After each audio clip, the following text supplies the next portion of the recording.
When Carrie Underwood returned to the American Idol universe not just as a mentor but later considered as a possible judge, fans saw it as a perfect full-circle moment.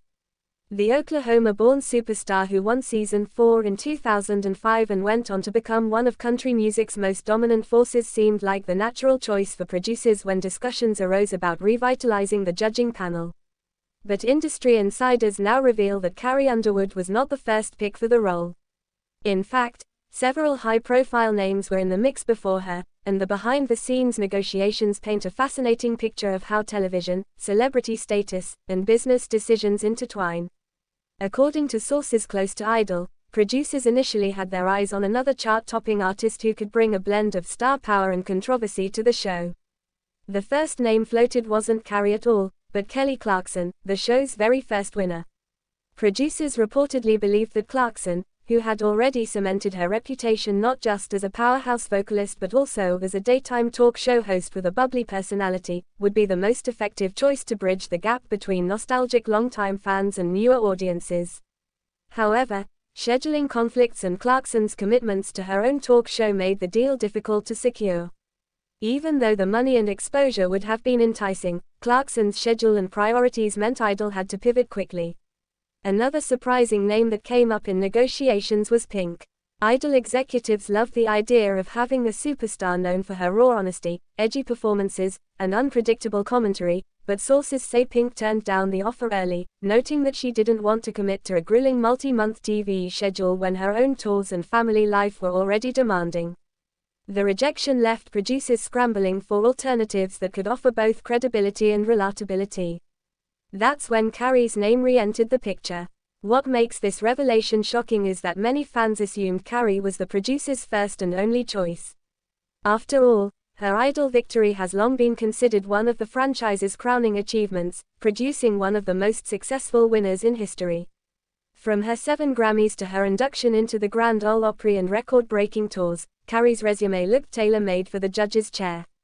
But sources say Idol bosses were hesitant at first. One concern reportedly raised was whether Carrie's calm and reserved personality would translate into television fireworks. The judges' panel is often designed to balance personalities, think Simon Cowell's bluntness, Paula Abdul's warmth, and Randy Jackson's laid-back energy in the original trio.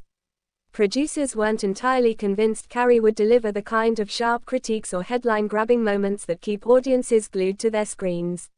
Another name thrown into the mix was Kelsea Ballerini, a rising country pop star with strong television appeal. Idol reportedly viewed her as a younger, fresher option who could connect with Gen Z viewers.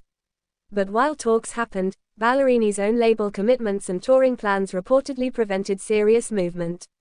That left the show circling back to Underwood. Once they did, negotiations picked up momentum. Insiders say the network pitched Carrie heavily by highlighting the narrative of America's sweetheart returns to where it all began. They believed her story alone would be enough to draw lapsed viewers back to the franchise. And Carrie herself, though cautious, warmed to the idea of mentoring new talent from the same stage where she got her start. Still, Idol fans are buzzing at the thought that she wasn't the first choice. Social media exploded after the news leaked, with many expressing disbelief. How could Carrie not be the first call? One fan wrote on X, while another said, Kelly would have been cool, but Carrie is the one who defines Idol success. The discussion has reignited debates about how producers select judges and how much weight is given to ratings versus authenticity. Some argue Idol missed a chance to truly reunite with Clarkson, while others believe Underwood was always the right choice, even if she came later in the process.